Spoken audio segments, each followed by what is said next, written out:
Barcelona, 19 de abril de 1981. El conocimiento intelectual. Vicente. Sus inquietudes verdaderas. Entonces, si sabemos de sus inquietudes, podemos compartirlas y, si es posible, tratar de buscar soluciones. Porque evidentemente todos tenemos problemas, ¿verdad? En uno u otro nivel todos tenemos problemas. Así que, lo que interesa es ver si entre todos podamos encontrar un punto de solución a alguno de los problemas al menos, que enfrenta la humanidad. Interlocutor. Yo creo que un poco de lo que está en la mente de todos en general es, ¿para qué sirve el conocimiento, en sí? ¿El conocimiento es necesario, o únicamente lo son las vivencias? ¿O se debe compartir el conocimiento y las vivencias? ¿Cuál de los dos es más importante, o si son importantes los dos? Vicente. Bueno, depende siempre de las fases del individuo. Hay personas que necesitan el conocimiento y otras personas que pueden trascenderlo, como existe una jerarquía en funciones psicológicas dentro de la humanidad y esta jerarquía es la que manda en ese aspecto. Algunas personas precisan del conocimiento, es decir, precisan integrar su intelecto en razonamientos variados y conocimientos más profundos cada vez, pero también hay personas que han penetrado en zonas de conciencia en donde el conocimiento prácticamente ya no sirve. Ya lo discutíamos en Menorca, ¿verdad? Solamente que lo que existe aquí como real en relación con el problema del conocimiento para algunos es un problema, es saber exactamente si es necesario y por qué es necesario, lo cual significa pasar de la simple imaginación al sentido de discriminación, para pasar finalmente al discernimiento, porque el discernimiento es la culminación del intelecto, pero después del discernimiento existe una cosa superior al discernimiento, esto lo llamamos técnicamente intuición. Pues la intuición es aquel estado de conciencia, si podemos expresarlo así, en donde la mente prácticamente ha desaparecido, no sirve como vehículo del conocimiento, solamente sirve para adecuar la intuición a la altura del ambiente social en donde cada cual desenvuelve sus actividades. Pero yo digo que para llegar al conocimiento perfecto, y al conocimiento perfecto también se le puede llamar intuición, es un conocimiento que viene por vía interior sin pasar por la pantalla de la mente, y todos hemos tenido momentos de intuición dentro de los cuales la mente razonadora, la mente lógica, la mente discernitiva ha dejado prácticamente de ser útil. Esto sucede frecuentemente pero no lo registramos conscientemente. Es decir, que, a veces somos intuitivos sin darnos cuenta, de la misma manera que somos conscientes de que somos discernitivos, de que somos lógicos y de que nuestros razonamientos son concretos, estables e intelectuales.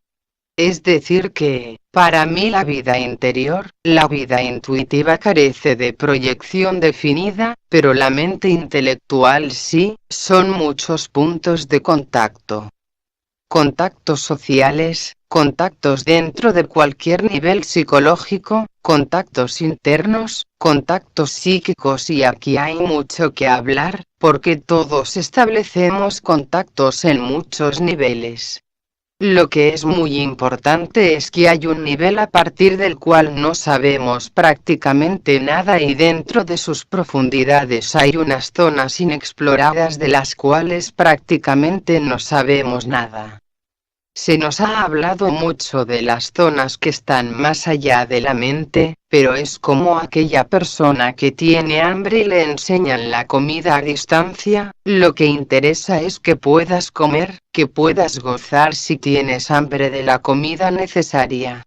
Entonces, para mí el problema actual, el de todos nosotros me parece, es ver qué pasará después de que el intelecto ya no tenga nada que darnos, o que la mente concreta deja de sernos útil, o que no responda a las necesidades psicológicas de nuestro ser.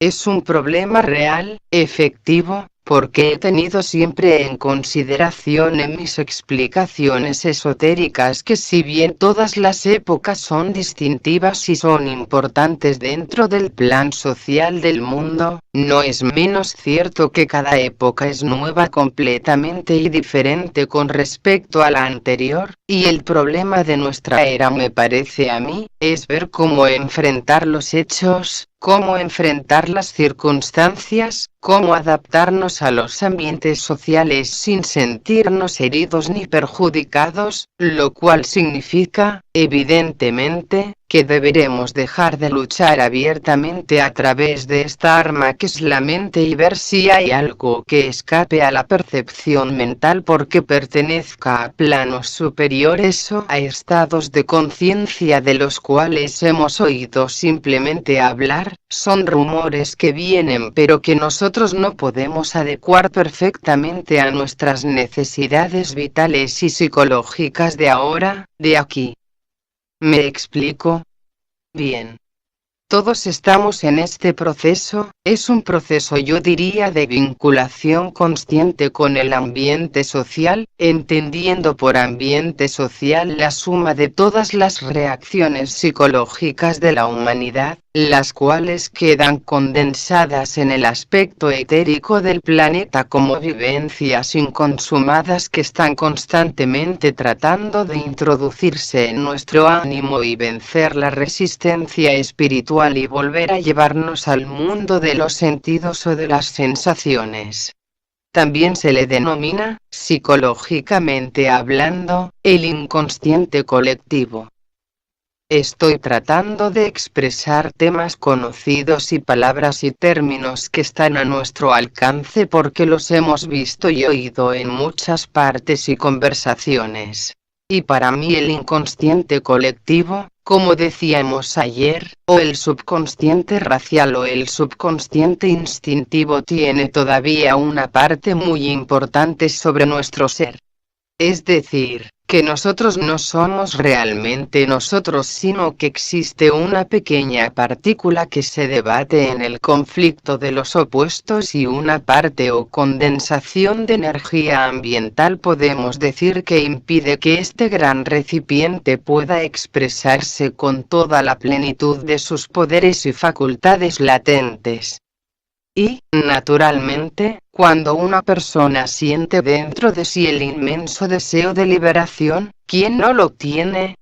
Y trata de llevar este deseo de liberación a la práctica siempre se encontrará con la barrera del inconsciente colectivo o la subconsciencia racial o más concretamente todavía con aquel depósito de memorias inconsumadas que todos tenemos en el interior y que impide la perfecta expresión del ser, la perfecta adecuación de sus características a un ambiente en creciente actividad y con un número considerable de factores psicológicos que desconocemos y que la ciencia psicológica todavía no conoce porque pertenece al mundo de lo abstracto. Bien, podemos distinguir entre lo que es concreto y lo que es abstracto en un plano psicológico, no simplemente mental. Porque cuando hablamos de la mente lo hacemos de una parte simplemente del ser, y cuando hablamos del aspecto psicológico tenemos en cuenta no solo la mente sino también el sentimiento de la persona, su sensibilidad y también su cuerpo físico, y todos sabemos que tenemos tres cuerpos y los tres cuerpos tratan de integrarse constantemente dentro de un cuadro de valores superiores constantes, y todas las personas que están situadas en el campo de los sentidos o en el campo de las sensaciones más groseras les llamamos personas instintivas, o sea, que están dentro del campo de la subconsciencia racial o del inconsciente colectivo, pero cuando existe una expresión dinámica dentro del ser, una potencia que surge espontánea pero fuerte, dinámica en acción, buscando algo superior o no queriendo pactar más con el inconsciente colectivo y con su grupo de recuerdos que lo están atando a la acción primaria, razón instintiva, entonces se le abre al individuo y esto va para todos, unos terrenos difíciles de interpretar pero que cada cual tiene que ir adecuando poco a poco hasta convertirse en un núcleo de perfecta estabilidad psicológica desde la cual poder otear el porvenir con una sonrisa a flor de labio. Es decir, que pasar del aspecto meramente instintivo, gregario, y si me apuran ustedes diría de rebaño, porque hay un gran sector de la sociedad que está actuando dentro de la propia sociedad dentro de este instinto atávico, tan ancestral de rebaño y no dentro de la particularidad consciente del yo. Existe una serie de factores innumerables que cada cual debe ir absorbiendo y realizando para dar lugar a este punto al que hacíamos antes referencia de una zona inexplorada dentro de la conciencia. Es decir, pasar de la simple persona instintiva, dentro de un cuadro de valores psicológicos incipientes a este punto de tensión espiritual tan extraordinaria dentro de la cual el yo ve cómo se derrumban las estructuras creadas a través del tiempo y pueda otear, avizorar el porvenir con esa seguridad, aun cuando ve que es algo que prácticamente no tiene explicación. Esta es una tarea de gigantes, una tarea que corresponde a las personas inteligentes y de buena voluntad de nuestros días, dentro de las cuales yo creo podríamos ubicarnos nosotros, de otro modo no estaríamos aquí, estaríamos en el cine o Dios sabe dónde.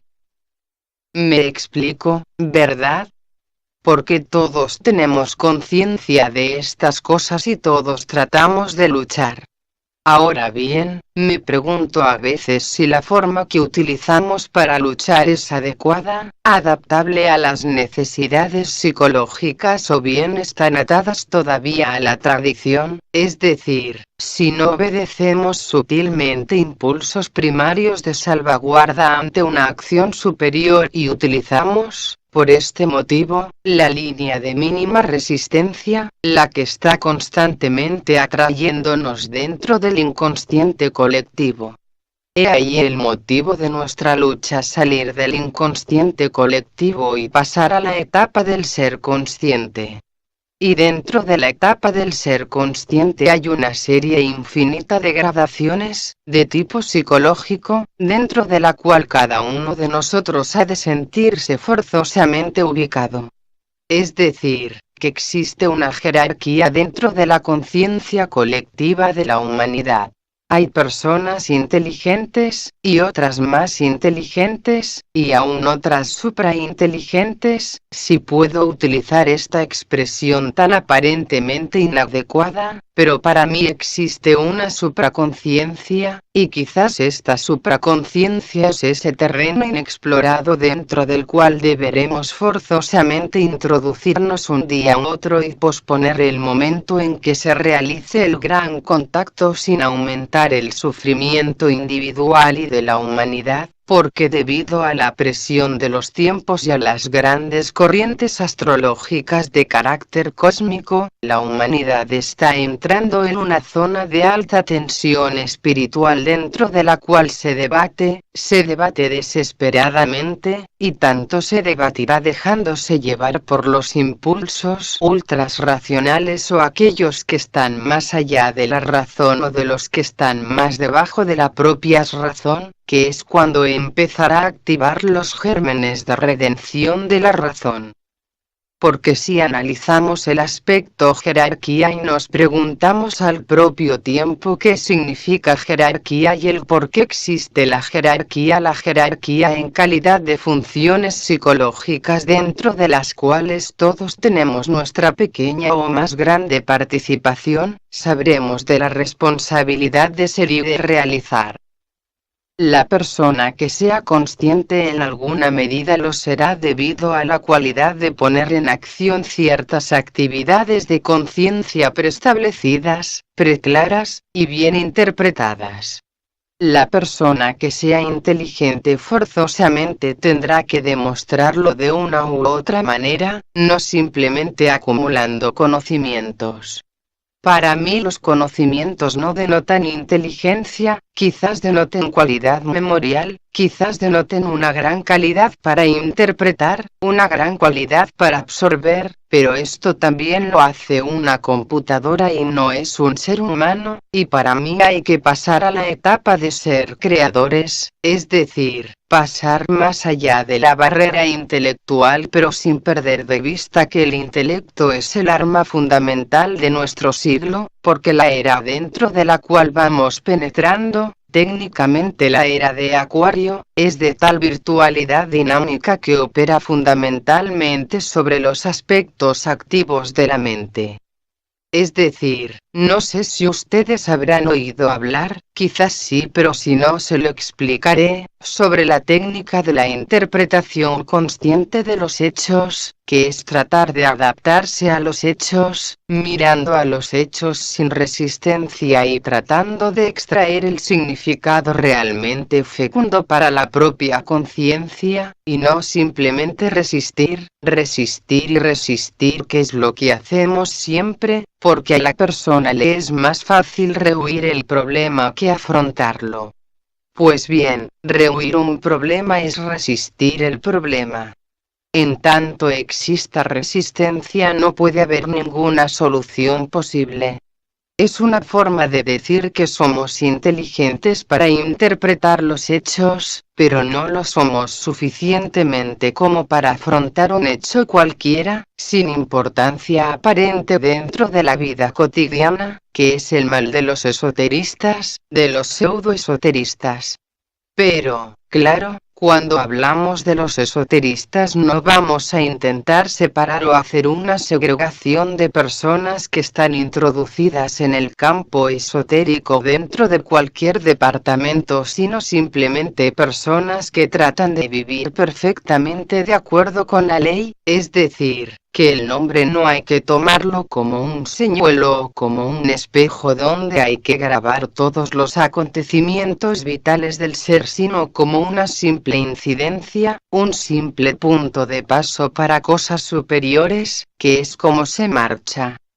Pues bien, volviendo al espíritu de resistencia, ese espíritu de resistencia acumulado en el tiempo a través del miedo de la personalidad, está creando todos los conflictos psicológicos del ser, es decir, que si analizamos la raíz de un problema, y hay que hacerlo, nos encontramos que en su base substancial existe siempre un punto de miedo vital.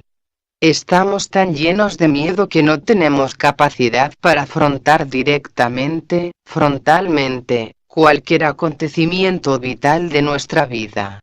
Y así vemos que la humanidad se bate constantemente en el conflicto de los opuestos, dicho de otra manera, entre el sentimiento del bien y del mal, sin capacidad alguna para discernir completamente cuál es el camino que debe seguir.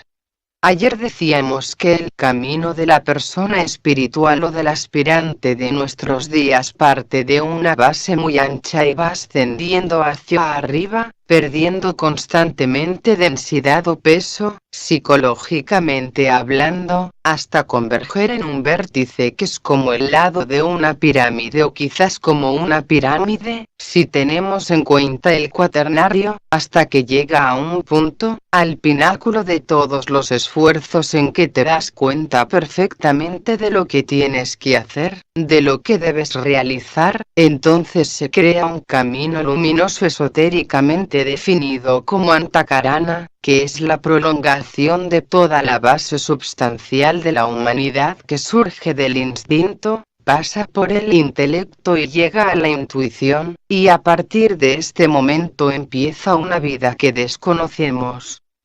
A esta vida se la denomina el 5 reino de la naturaleza, el reino de Dios, el reino de los cielos, que tampoco nos dice gran cosa porque es un camino que no hemos explorado, y como estamos en un punto en que el conocimiento intelectual se ha sentido desvinculado de su base substancial que era el instinto y la conciencia que se ha ido encaramando, por decirlo de alguna manera, por esta gran pirámide hasta llegar a este punto crucial, este punto de gran tensión creadora a partir de la cual sucede que el hecho trascendente que llamamos liberación o iniciación, entonces existe una adecuación constante de circunstancias tratando de resolverlas de acuerdo con aquellos motivos superiores, y por primera vez en nuestra vida somos conscientes no del intelecto, de la mente, sino del propósito que está más allá de la mente, que es como cuando hablamos de meditación.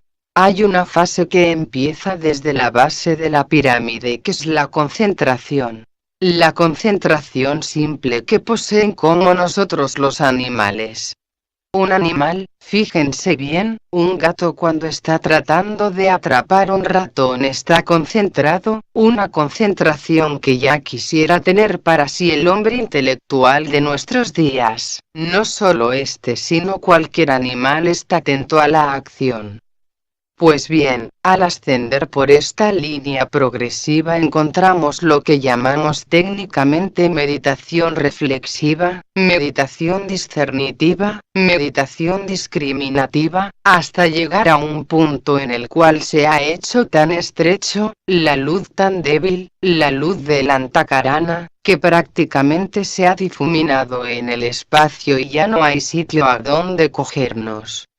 Hemos quedado tan solos de todo cuanto poseíamos que forzosamente llega un momento de supratensión dentro de la cual debemos decidir si continuamos sin antakarana, fíjense bien en esta palabra, sin camino, sin fronteras, sin límites o bien continuaremos batiendo el tambor del tiempo, volviendo a profundizar en la subconsciencia y recrearnos en los millones y millones de recuerdos condensados a través de las edades. Es como si dijésemos a la humanidad como un todo que llegase a un punto de culminación dentro del que se encuentra ante la oportunidad de conocer por vez primera qué o quién es Dios, o volver hacia atrás para recrearse ante lo que son los hombres, el tipo humano como entidad psicológica. Todos creo que tenemos que llegar a este punto y como tenemos forzosamente que llegar a este punto porque se trata de una ley de la naturaleza, es por lo que estoy hablando de ello. Cuanto más hablemos del punto dentro del cual el intelecto ya no nos servirá para nada y que debemos penetrar en una zona de quietud tan extraordinaria que nuestros vehículos expresivos no son capaces de registrarla todavía, porque no existe ninguna célula despierta todavía ni en el corazón ni en la mente y que, sin embargo, con esta comprensión y siendo conscientes del propósito espiritual que siempre está tras de la acción del individuo, ver si es posible trasladarnos en conciencia y penetrar en estas augustas soledades en las que aparentemente existe algo tan distinto de lo que conocemos que forzosamente tiene que causarnos miedo. Pues bien, vencer el miedo es, a mi entender, el leitmotiv de nuestra era presente, al menos desde el ángulo de vista del hombre espiritual, no del hombre intelectual. Hago la distinción, porque se puede ser muy intelectual y no ser espiritual y viceversa, se puede ser muy espiritual y ser muy simple en el razonamiento, y hasta cierto punto se nos dice que la habilidad que tiene el adicto es como la del ángel que puede hablar por medio de símbolos geométricos porque ya no tiene necesidad del argumento sólido que trae la mente concreta y que puede pasar más allá de estas augustas soledades, penetrar en el el destino de Dios, ser el propio propósito de Dios manifestado como es la ley, y entonces dejar que la ley se cumpla tal como está escrita en las estrellas y no esperar que sea una era determinada la que penetre en nosotros vía corriente astrológica y nos induzca a la acción, sino que seamos nosotros los que, llenos del propósito superior de la divinidad, sepamos contrarrestar las corrientes negativas, adquirir las corrientes positivas y por vez primera en la historia del hombre poder interpretar en su propia vida el designio de Dios. Y ahora espero que sean ustedes. Es solo una forma de entrar en contacto. Interlocutor. Es curioso cómo una persona como tú, permíteme, que llevas aparte de un bagaje de vivencias, el gran bagaje de conocimientos teóricos, sobre todo ese fenómeno del ser y del no ser, de lo escatológico y lo mundanal, es curioso que se llegue a una conclusión por parte de otra persona que no tiene absolutamente ningún tipo de conocimiento, que se llegue a coincidir en una serie de puntos que son de vital importancia para el individuo. Por ejemplo, entre los muchos que has nombrado es el del miedo. Es evidente que la persona, por poco que haya pensado, creo yo, que en un momento determinado su gran caballo de batalla es el del miedo. Creo que la persona hoy día vive con terror, tiene terror a todo, y como esto muchísimas otras cosas, pero a mí me llamó la atención, yo he estado oyendo algunas charlas tuyas, bueno, el primer contacto que tuve contigo fue este verano pasado en nuestras vacaciones. Cogí un librito, estuve por una de las librerías que solemos visitar y estuve viendo un tema muy curioso que me llamó la atención, no por el nombre que desconocía porque llevo muy poco tiempo metido en esto, pero sí el título, que era Las fuerzas ocultas de la naturaleza. Interesantísimo, me gustó muchísimo, enormemente complejo, sobre todo para mi mente todavía en ese campo un poco precaria, pero me interrogó mucho el libro, porque precisamente yo había escrito otro, eso fue lo que me llenó de intrigas, entonces todo se quedó un poco así pero muy preocupado. Entonces yo me acuerdo que hacía el viaje desde Sóller a Palma y cada vez que atravesaba. ¿Tú conoces Mallorca? Vicente, es la segunda vez que vengo a Mallorca. Interlocutor. Para atravesar de Sóller a Palma hay que pasar por toda una serie de cordilleras, de montañas. Es curioso que yo estaba obsesionado contemplando la naturaleza, es curioso, yo que escribí sobre todo eso, quizás lo hice de una forma más espiritual, menos no sé, influenciado, no sé por qué, pero estaba viendo por todos lados y veía realmente, estaba dándome cuenta de lo real de lo que tú estabas diciendo y vivía eso, muchos días lo viví. Pero eso es una cosa que siempre me ha interrogado. El otro día lo estábamos hablando, hay una especie de cosa confusa en mi mente, ¿cómo es posible que por la vía del intelecto se puede llegar a coincidir perfectamente con otra persona por la vía de la intuición, digámoslo así?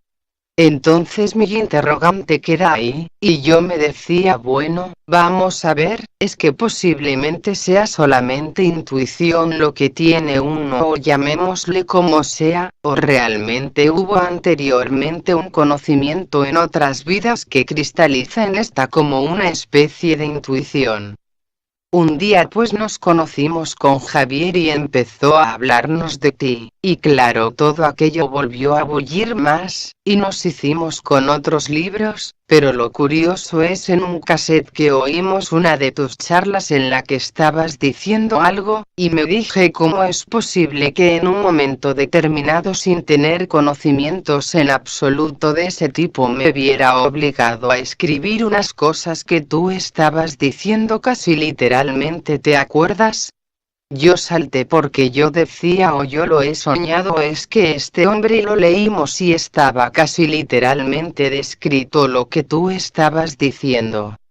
Otra cosa que iba a sumarse a mis preguntas. Llega un momento en que el interrogante se hace tan denso que necesitas alguna cosa, ya no te basta estar metido ahí. ¿A qué obedece esto? Puede ser un fenómeno de tipo telepático. Lo que es evidente es que cuando uno se siente abocado a escribir algo y no sabe por qué ni cómo, esto por lo menos te lo digo desde mi experiencia, no puedo hablar en nombre de otra cosa que mi experiencia, es bastante doloroso. No por malo, sino porque el orgullo quizás propio del individuo queda herido. Luego te piden explicaciones que no sabes dar. No soy el culpable de lo que estoy diciendo. Claro, eso molesta un poco a nivel de razón. Uno tiene unos estudios, una carrera, un título, soy esto y por tanto si hay un problema yo intento solucionarlo y si con mayor o menor fortuna funciona estás satisfecho, es decir, aquí hay una cosa de lógica. Ahora, cuando la cosa funciona por otros niveles entonces uno está un poco incómodo, es la incomodidad de que uno no puede enfrentarse con una persona como contigo, esa inquietud interior surge. Leonor. Yo quería hacer un inciso porque claro las palabras a veces confunden. Por ejemplo, la mente, cuando hablamos de la mente, al decir el intelecto, es que la mente, fijaos bien en astrología mismo está regida por dos planetas. Mercurio es la parte inferior de la mente y por Venus la parte superior. Esto quiere decir que la mente tiene dos aspectos, el intelecto corriente y la parte superior, la octava superior de Mercurio que da la parte trascendente. En este caso, aunque la gramática española tiene tantas palabras, alguna vez falta la adecuada y en este momento es cuando uno se pierde al empezar a escuchar esta clase de palabras. Piensa un día que el intelecto no sirve, otro día me dicen que tenemos que estudiar, otro que tenemos que conocer, otro que no. Creo que aquí está muchas veces la confusión porque el intelecto quiere decir que es el vehículo para la expresión y para aprender lo que sea y la intuición es cuando la persona internamente ha llegado a un nivel en que puede ser una cosa espontánea pero es una cosa trabajada, algo que ha venido sino de unos determinados estudios y de un discernimiento, y este discernimiento puede empezar por el intelecto, pero es que lo importante es la mente. Mente se puede escribir en minúscula y en mayúscula. Aquí pasa que cuando la persona inspirada lanza una explicación puede ser que produzca confusión a quien todavía no comprende exactamente estas cosas. Y además puede ser uno mismo y esto puede ser fatal, porque no podemos deshacernos de la mente es la mente pero ya digo en minúscula y mayúscula. Luego también sucede otra cosa, tenemos vivencias algunas veces, y estas vivencias en un principio resulta que a veces nos marcan un camino falso, porque sucede aquello de que una vez es así y otra vez no es así, y si nos creemos porque hemos tenido algunas que cuajan ya nos podemos guiar por aquello, entonces nos apartamos y vamos a caer en el aspecto emocional de lo espiritual.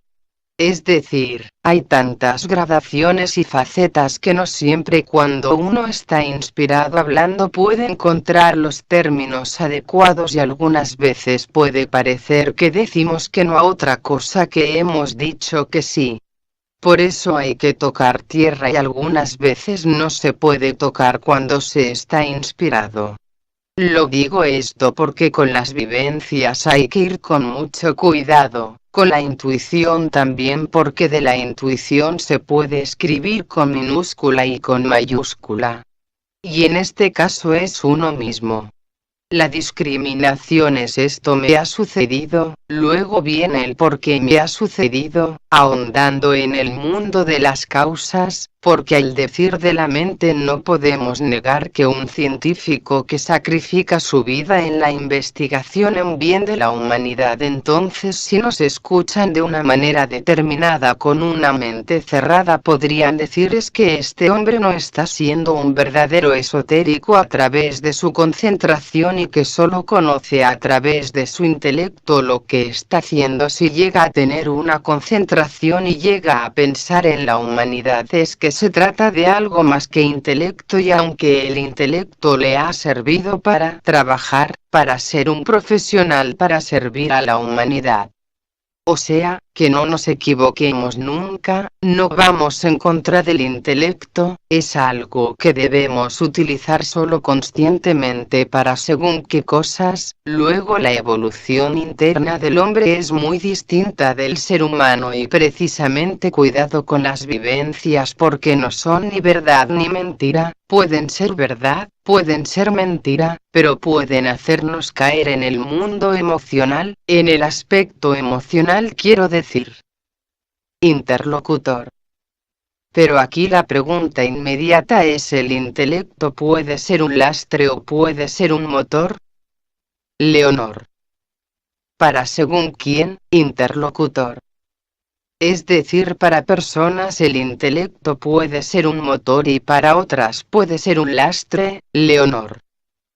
Cada uno tiene que saber hasta qué punto y en qué momento y en qué circunstancia le puede ser útil, interlocutor.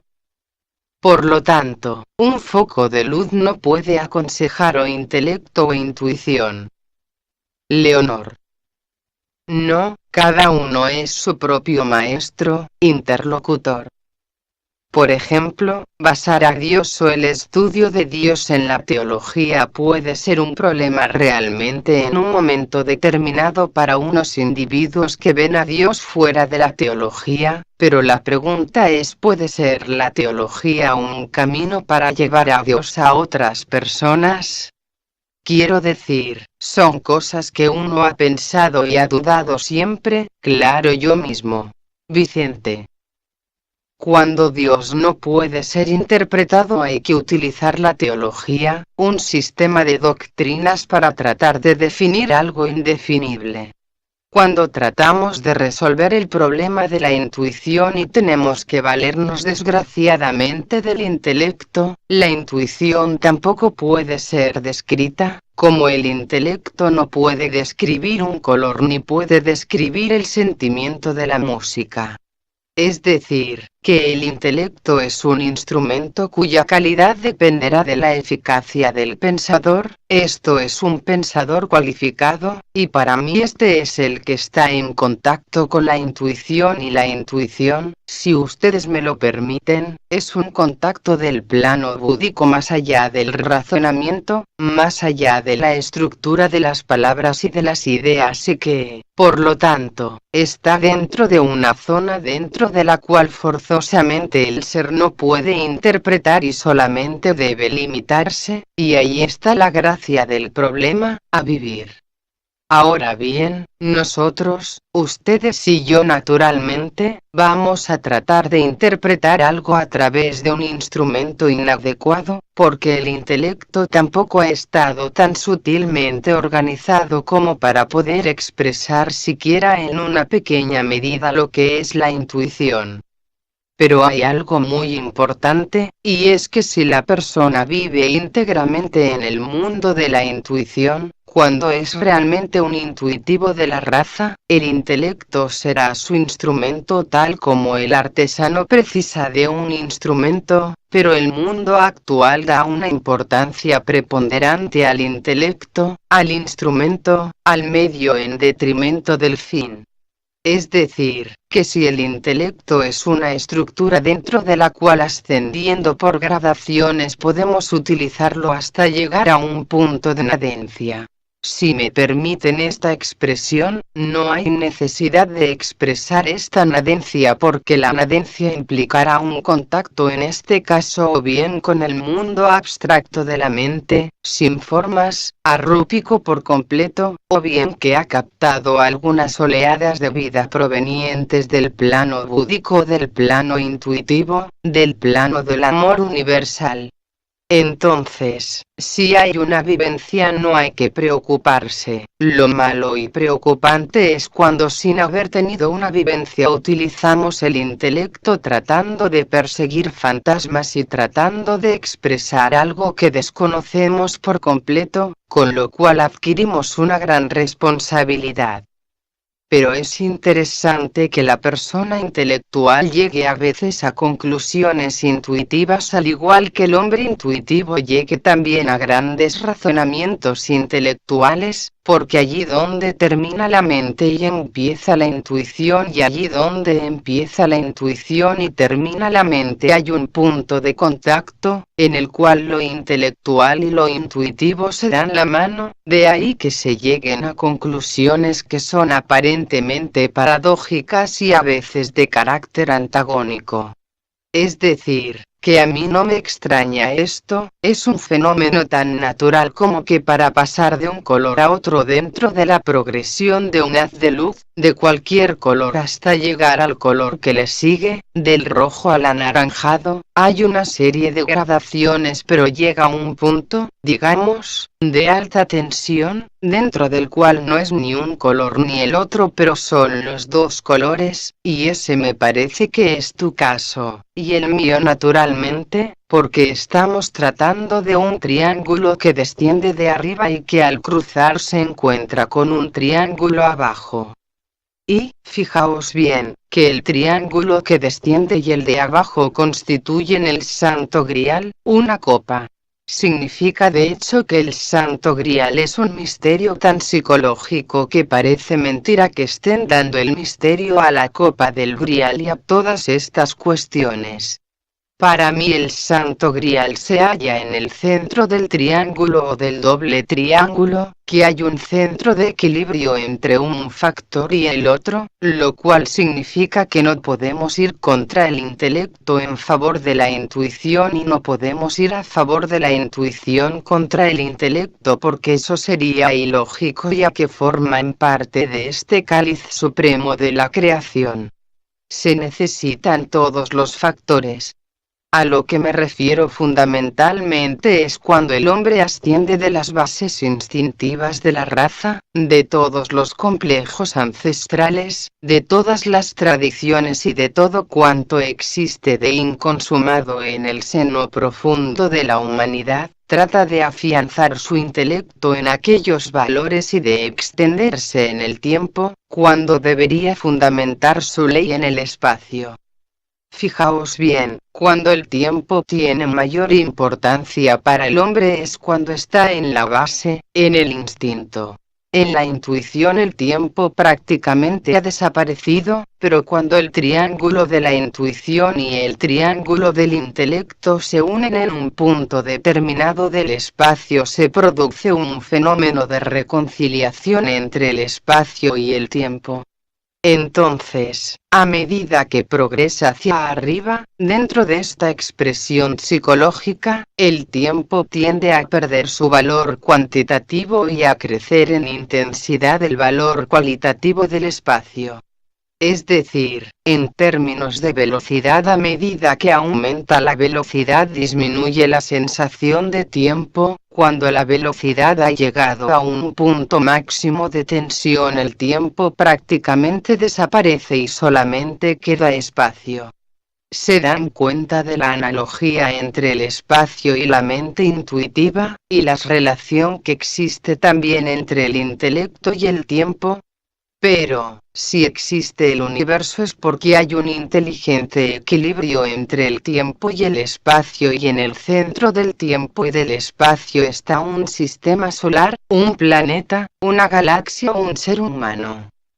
Solamente se trata de que cada cual sea responsable del uso que hace del tiempo dentro de la inmensidad del espacio, porque a medida de que el espacio va siendo más grande, el concepto intelectual o figurativo o conceptual deja de tener importancia, para tener más importancia los valores dinámicos del aspecto superior del propósito. Entonces, no se niega el intelecto, sino que la oleada de vida aprovecha el intelecto o la técnica para profundizar dentro de los mares del espacio, cogiendo aquellas partículas del tiempo inconsumado que constituye la humanidad y constituyéndose el individuo en un salvador, en un redentor, en un mesías, en un avatar, que es lo que han hecho a través del tiempo todos los grandes precursores del reino de Dios: Cristo, Buda, Confucio y Lao Tse. Todos los grandes maestros del pasado fueron personas que dieron testimonio de un espacio sin tiempo, pero dense cuenta de la dificultad para cada época, que tuvieron que hablar de tiempo cuando ellos vivían dentro del espacio o dentro de conceptos que no eran de la Tierra. Lo que mejor describe el proceso es la parábola de Jesús, que habla del reino de Dios con palabras sencillas para los niños, para los hombres y mujeres de buena voluntad. Estamos hoy como en los tiempos de Cristo, solo que ahora el sistema intelectivo ha tenido tanto valor para las masas y para la gente inteligente también, que se ha creado una especie de barrera, de frontera entre el espacio y el tiempo, y unas veces, siguiendo la ley de polaridad, se sienten atraídos por la sensación de espacio y otras por la sensación de tiempo, y dense cuenta de que cuando la mente, cuando el corazón del ser humano está tranquilo, el tiempo no tiene importancia porque se ha llenado de espacio. Cuando estamos impacientes, cuando tenemos algo que nos acucia profundamente, la sensación de tiempo es extremadamente larga y poderosa. En cambio, el espacio prácticamente no existe. ¿Verdad que comprenden esto? Ustedes se hallan, quizás, ahora, en este momento, creando en el seno de su mente y de su corazón, donde hay más espacio que tiempo, simplemente por algo muy natural, porque todos ustedes están tratando de sentir estas cosas interiores, de vivir más allá de los problemas llamados humanos. Sin embargo, la liberación de un problema humano, de la categoría, de la calidad que sea, siempre viene provocado o estimulado por un sentido de propósito interior, una motivación que no es meramente intelectiva, sino que mueve no solamente el intelecto sino todos los aspectos sustanciales del ser, desde las sensaciones físicas hasta las más altas expresiones de tipo espiritual. Lo que ocurre en este ser privilegiado que llamamos investigador esotérico o discípulo es que acoge cada una de las circunstancias o hechos de la vida tal como surgen del espacio y los va gobernando de una manera tan sutil y armoniosa que el tiempo pasa por sí sin dejar huella, lo cual significa que al pasar el tiempo por su mente se convierte en espacio y por lo tanto desaparece la sensación de yo, que es la vinculación de nuestro ser con el tiempo.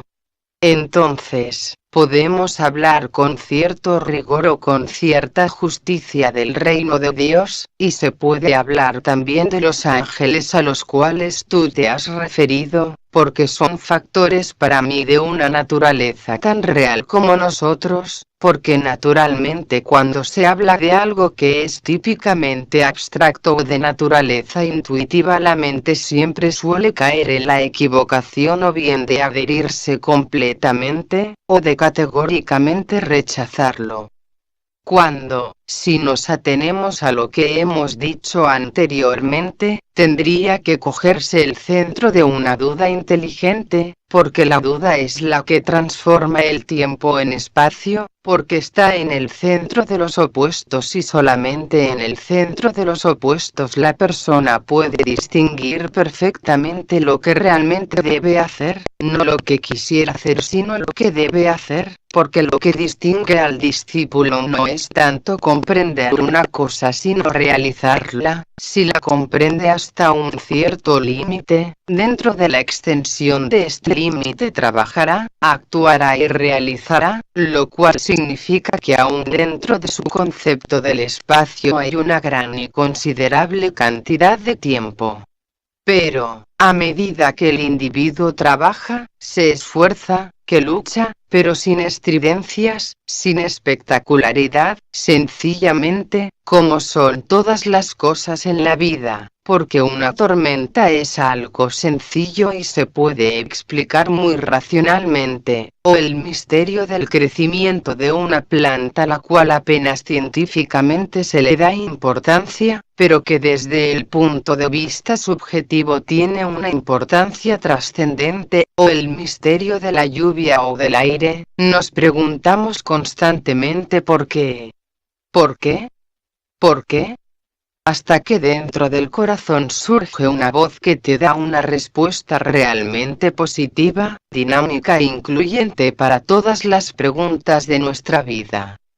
Es mucho más interesante tratar de vivir que de conocer, porque solamente cuando el conocimiento pasa por la mente es cuando se transforma en sabiduría. No basta con conocer, hay que saber, pero se puede pasar del intelecto, del conocimiento a la sabiduría, que es el reino de Dios, sin pasar por el ejercicio de la mente discriminativa y mente discernitiva, y hay que aceptarlo como una estructura necesaria hasta aquel momento en que deja de ser prácticamente necesaria, pero con una cualidad extraordinaria que posee la mente, que es de contraerse y dilatarse a voluntad por efecto de los estímulos que provienen de motivaciones internas.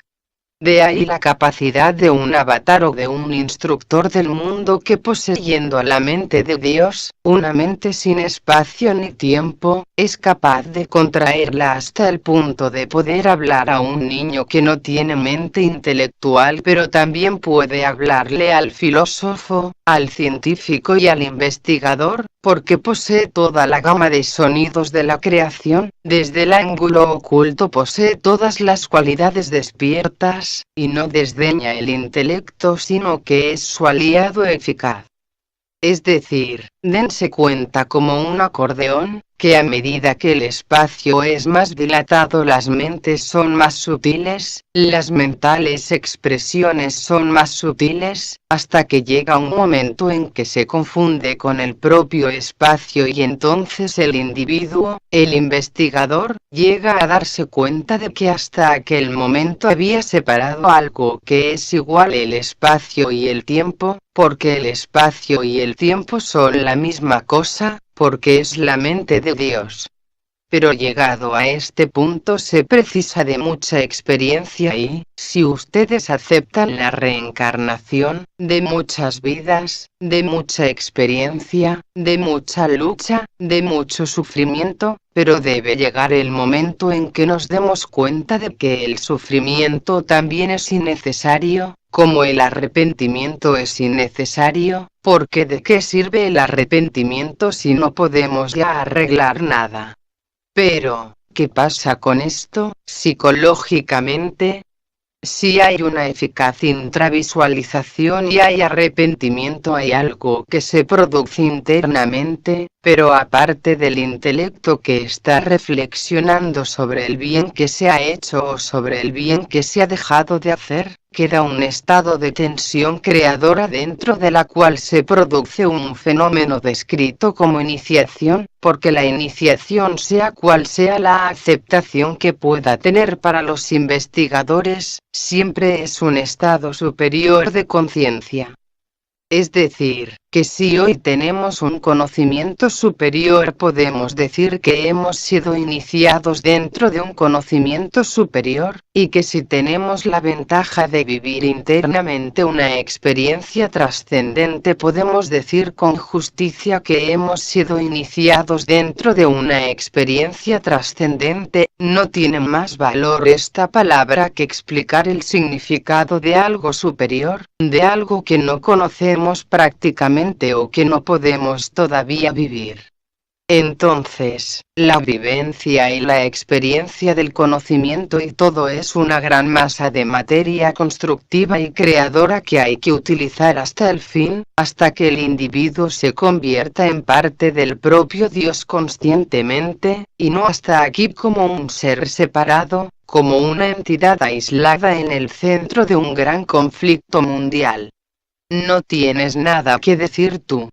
Estás sonriendo mucho, interlocutor. Demasiadas cosas, cuando hay demasiadas cosas para decir resulta que no hay ninguna. Es que el mundo es tan complejo, tan tremendamente complejo que cuando intentamos analizar el problema se centra en todo, tantas cosas hay que arreglar, que interpretar. Vicente. Bueno, empecemos aquí y ahora. Lo malo es que empezamos mañana y después, prolongamos la cosa en el tiempo. Interlocutor. Habida cuenta de que tenemos mucho camino que recorrer, muchas vidas que vivir para llegar donde queremos, a la unión, al absoluto, a mí me gustaría encontrar una paz porque verdaderamente me da mucha pereza estar por aquí, arriba y abajo, durante muchos miles de años. Si de una iniciación a otra ha de pasar tiempo, ese atajo me interesa. No quiero ser egoísta y decir que quiero ir muy deprisa, pero me gustaría matar dos pájaros de un tiro, ir deprisa y sirviendo. ¿Hay algún método más corto? ¿Hay algún camino más corto aprovechando las influencias que nos vienen ahora? ¿Hay un camino para dar los pasos más largos y ser más útiles? Vicente. Bueno, existe una forma de afrontar la vida directamente. Como decía antes, siempre abordamos la vida por los flancos, nunca afrontamos directamente un problema, solemos adaptar nuestra mente a los conceptos antiguos, basándonos en la tradición, en la religión, en las creencias, en nuestros propios puntos de vista. Entonces creamos una barrera entre aquello nuevo y nosotros que provenimos del pasado. Claro, tú me preguntas por una técnica, yo diría que la única técnica es vivir intensamente. Me preguntas qué quiero decir con vivir intensamente. Es algo que todos podemos hacer, es vivir muy atentamente pues, no desperdiciar un solo minuto y dejar que la acción se vaya produciendo dentro de nosotros sin que la mente intervenga demasiado, porque la mente suele ser como la imaginación, la loca de la casa, siempre está tratando de resolver problemas que están en sí resueltos, que se resuelven por el propio proceso de vivir, pero el problema que existe individualmente, y este es un problema del cual todos tenemos algo que ver y participar, es que el problema lo enfrentamos siempre desde un punto de vista muy diferente a cómo se presenta en la realidad psicológica. Si el problema es una enfermedad, acudimos forzosamente a los métodos terapéuticos del presente, lo que conocemos, ¿verdad?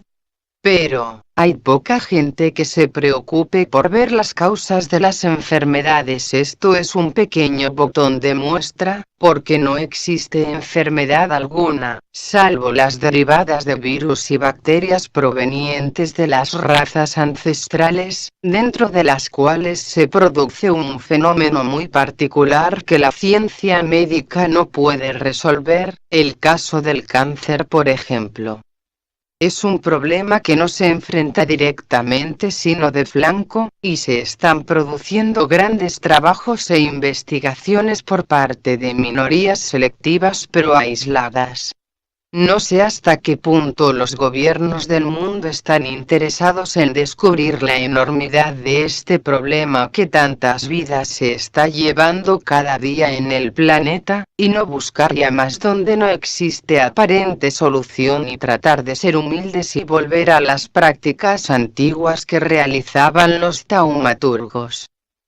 Un taumaturgo, ustedes lo saben, es aquella persona cualificada para curar por radiación magnética, y se sabe muy poco de los taumaturgos. Cristo era un taumaturgo, Apolonio de Tiana también, y muchos sabios del pasado, Pitágoras y Platón eran taumaturgos, pero, ¿por qué lo eran?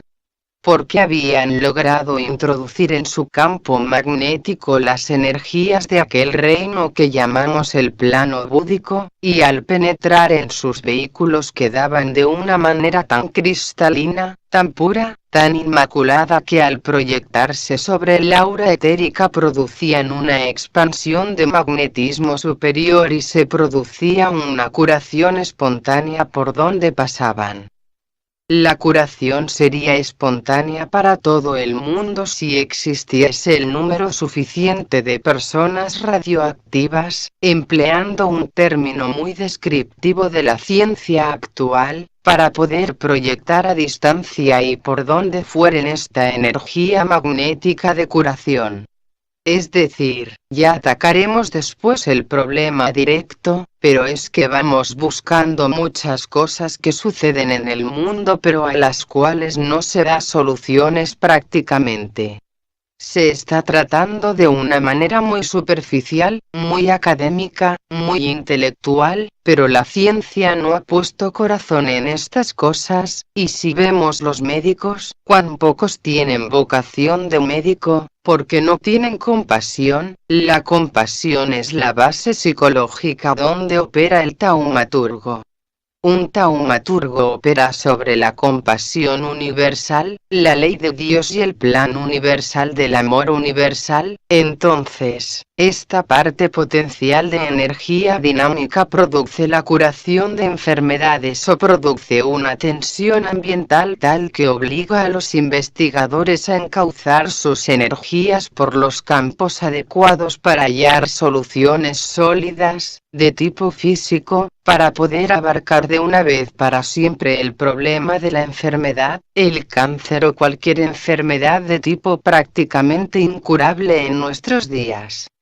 Pero, cuando el problema es psicológico, lo cual significa que no solamente se da la enfermedad sino la preocupación por la enfermedad o la preocupación por la sensibilidad que surge de la propia enfermedad, entonces habrá que buscar el remedio directo por el espíritu y la persona deberá polarizarse a niveles superiores para poder comprender el alcance de su acción y la manera de remediar sus necesidades, y ahí es donde surge aquel estado de conciencia que yo denomino de expectación profunda ante el devenir de los hechos y circunstancias que crean el problema. Bueno, hablamos de la enfermedad pero puede ser aplicado a cualquier tipo de problema, y todos nosotros tenemos problemas. Por lo tanto, lo que dice el amigo va para todos, porque todos tenemos problemas en uno u otro nivel, pero me pregunto también si realmente enfrentamos el problema frontalmente, es decir, sin miedo, o bien el miedo nos inhabilita al extremo de que incapaces de esta decisión de base busquemos el remedio ancestral o lo que nos ha gestado la tradición a través del tiempo.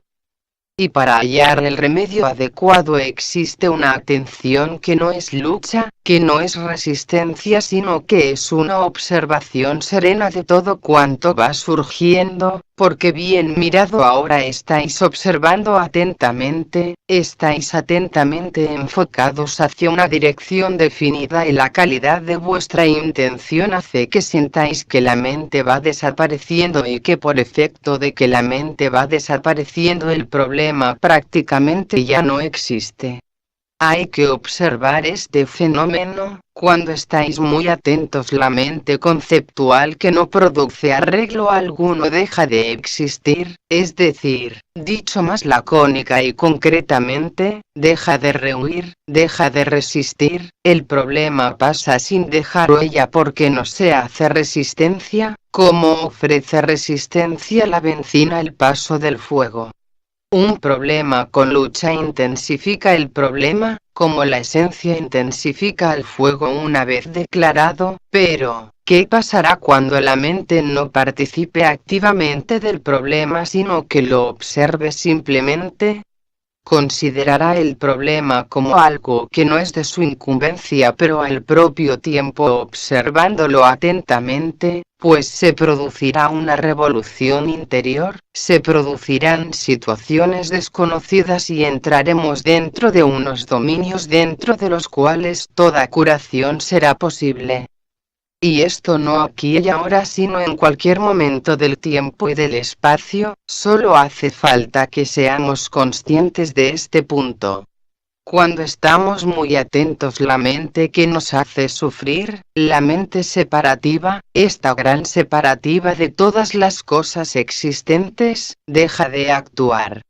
No me refiero al intelecto, a la capacidad de conocer y de discernir, me refiero a algo sutil que subyace en la estructura del conocimiento y del intelecto, que reacciona porque en su base se aferra a su instinto de conservación, lo cual si lo analizamos es miedo, el sentido de conservación es miedo, el hombre que ve un problema y no lo afronta es miedo. Pero si la persona deja de tener miedo y se arma de valor y observa los acontecimientos con entera impersonalidad, lo cual significa que lo hará con una sostenida y profundísima atención, se dará cuenta de que el problema no existe, y es porque el tiempo que prácticamente causa todos los problemas ha dejado de actuar, existe solamente un gran espacio que se va agrandando hasta adquirir el contexto de lo infinito, y entonces dentro de este infinito existe una participación activa dentro de los planes del propio Dios. Somos ya algo más que seres humanos, participamos activamente dentro de un gran propósito divino y somos conscientemente los que realizamos el plan de Dios aquí en la tierra. Interlocutora. ¿Cómo participamos a nivel grupal de humanidad o individual? Vicente. Es que la humanidad es un compuesto de individuos. No podemos coger a la humanidad, purificarla y decir ahora tenemos a un individuo puro, esto pertenece al gregarismo o a las almas grupo de la naturaleza. Cuando hablamos de la persona que enfrenta la realidad, suponemos que del gran contexto social de la humanidad una persona se ha liberado del grupo, y en virtud de que esta persona se ha liberado del tiempo, una considerable cantidad de tiempo perteneciendo a la propia humanidad también se ha liberado, porque un ser humano no está solo, viene vinculado a la familia, al grupo profesional, al grupo local, con grupos de amigos y luego con el contexto nacional y si seguimos más hacia arriba con el internacional.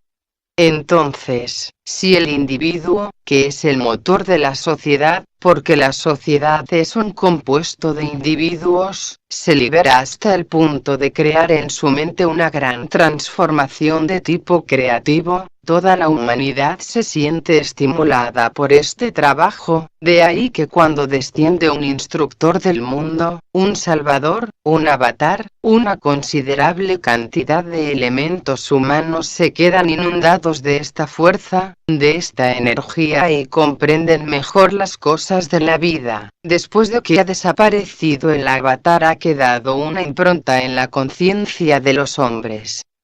Pues bien, Cada uno de nosotros puede crear un impacto social, pero ha de partir de una lógica razonable de hechos, de las bases de la acción creadora, y respondiendo muy directamente al amigo, enfrentando los hechos sin resistencia, con toda la atención posible, sin rehuirlo, sin buscar sustitutivos, que es lo que hacemos, porque cuando un problema individual es muy profundo y muy agudo tememos enfrentarlo y buscamos el amparo de una persona que consideramos superior o bien la estructura religiosa de cualquier tipo que nos ayude a soportar aquel misterio impenetrable que se va adueñando de nuestro ser.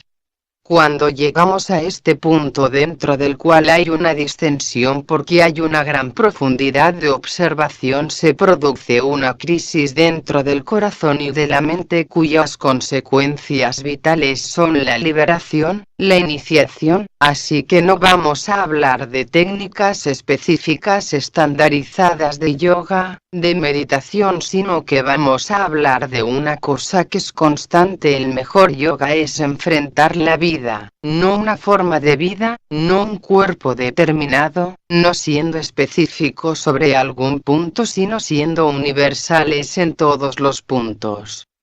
Cuando se llega a este estadio entramos prácticamente dentro de la gran carrera o corriente iniciática de la cual ya no podemos retroceder. Es como un minero que tuviese que atravesar un gran túnel tirando todo detrás, llega un momento en que ya no puede retroceder, la misma escoria que ha ido destilando le impide volver al pasado y solamente ve la luz allá a lo lejos y va progresando hacia ella. Ahora bien, a esta luz llamémosla Dios, y llamémosle liberación, iniciación, paz, profundidad o plenitud. El nombre no tiene mucha importancia, ¿verdad? El hecho sí que tiene importancia porque, como sabemos, hablamos de Dios por lo que de Dios se nos ha dicho, pero prácticamente el término ha dejado de ser creativo, se ha convertido en una simple palabra hueca y sin sentido, porque nadie obra como Dios hubiese obrado o como Dios obra a través de la naturaleza. Y como hay un conflicto tan grande entre el hombre y Dios, forzosamente hay dolor, es el mismo dolor que se produce cuando enfrentamos un problema de soslayo o bien de flanco, porque el miedo nos ha incapacitado hasta el punto de no poder ver el problema de acción constante, enfrentándolo con toda sencillez, humildad y naturalidad, y entonces sabremos lo que es la paz, sabremos de algo que desconocemos, de algo que quizás no podemos explicar ni interpretar adecuadamente, pero que constituye la base de la acción del futuro para todo ser humano, para que sea un perfecto exponente de la vida de Dios aquí en la tierra. Se trata simplemente de esto, sin pasar nada más ni nada menos que por nuestra mente y corazón, intérpretes de esta voluntad. Leonor. Hemos de recordar que la nota clave de esta era es buscar la armonía dentro del conflicto, y esto también es una técnica, a nuestro alrededor, en la casa, en el trabajo, en todas partes seguramente tendremos ocasión de buscar la armonía dentro del conflicto, y esto es la técnica que cada uno debe de encontrar dentro de sí mismo para poder encontrar esta armonía dentro del conflicto. Conflictos que no faltan.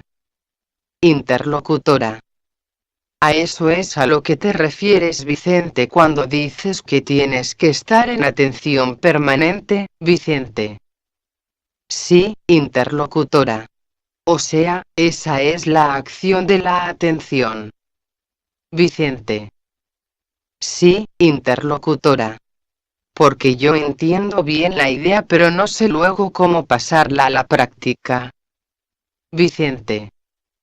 Bueno, tú no te preocupes, estabas atenta ahora, ¿verdad? Interlocutora. Sí, Vicente. Pues ya está, interlocutora. Pero ahora mismo es fácil, pero quiero decir en la actuación diaria, en lo que estás haciendo cada día. Vicente. Es que lo haces cuando tú estás educando a tu nene, cuando estás dándole la comida estás atenta. Interlocutora. ¿A eso te refieres, a estar haciendo bien cada una de las cosas que tienes que hacer? Vicente. Cuando tú haces la comida estás atenta, lo que pasa es que cuando haces una cosa estás en 1000 cosas a la vez. Fijaos bien, esto es muy sutil, y hay que ser muy específico sobre este punto, en una conversación que dure 1 hora, o menos dependiendo de la atención de los observadores. ¿Cuántas veces la mente ha estado atenta? Hay muchas maneras de soslayar la atención. Primero, lo que este señor me dice ya lo sé, no hay que escuchar demasiado, es una conclusión a la que se llega bien intelectualmente. Bien, lo que este señor me dice no está de acuerdo con lo que yo pienso, lo que este señor dice quizá no sea adecuado a mi modo de ser y para los demás, o pensemos que quizá mañana tenemos algo que hacer y estamos pensando en lo que haremos mañana y por lo tanto no hay atención. Pues bien, cuando una persona está muy atenta la mente prácticamente ha desaparecido, pero ¿qué es lo que subsiste de importante en la atención? El propósito de base, la motivación suprema, porque después de un rato de atención profunda el ser se siente más libre y más desapegado. Hay soledad, lo cual significa que hay un misterio que se está resolviendo, no hay miedo porque en la atención el problema y el hombre se han reducido a términos no de tiempo sino de espacio. En tanto que enfrentando un problema sin atención, el que sea, no un problema trascendente sino un problema cotidiano, lo enfrentamos atentamente se resolverá porque no ofrecemos resistencia, pero cuando estamos con un problema enfrente y estamos con la mente en otra dirección no hay solución, no puede haber solución para aquello, lo haremos mecánicamente y lo que hay que hacer es dejar de ser mecánicos en la acción, porque siendo mecánicos en la acción caemos en el vicio de las razas instintivas del pasado, que no fueron vicios para ellos pero sí lo son para nosotros, para ellos fueron un motivo esencial de la evolución. Es decir, que si todo cuanto hacemos lo hacemos con amor, y para mi amor es atención, porque no hay resistencia, y en el amor no hay resistencia, entonces hay una paz perpetua en nuestra vida. ¿Es posible esto? ¿Es posible que esté atento las 24 horas o las que esté levantado? Yo digo que es posible estar atento, que es posible organizar la vida en términos superiores de conciencia, en términos de comprensión continuada, en términos simplemente de vivencia.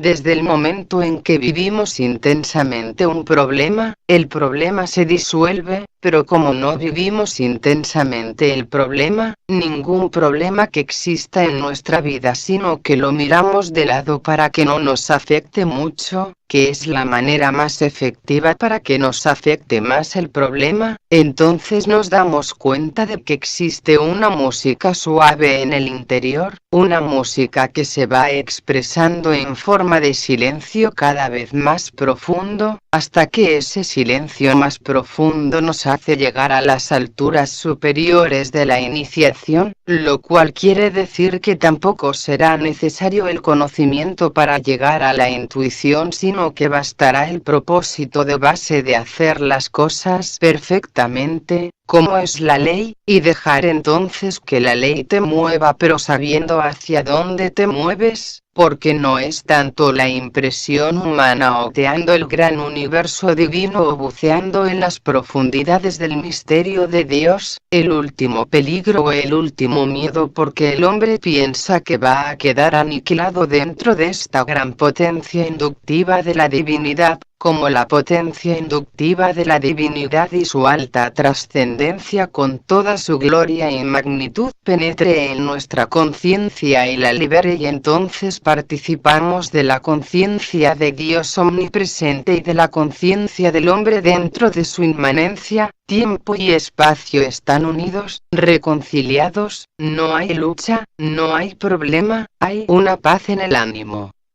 Si podemos resolver el pequeño problema cotidiano, con o sin meditaciones, habida cuenta que la meditación es esta fuerza potente de la mente observando los acontecimientos con mucha atención y con mucha expectación, con mucha intención espiritual en cada uno de los átomos de nuestro ser, veremos cómo la vida llega a un momento en que carece de problemas, volviendo al principio, que el tiempo se va haciendo cada vez tan pequeño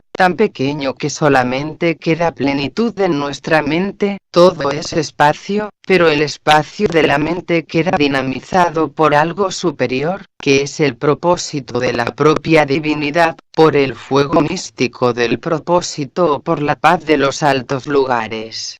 Y esto podemos hacerlo ahora, aquí, y no esperar a mañana o después, o a la próxima vida, porque es lo que hacemos siempre. Hay tiempo,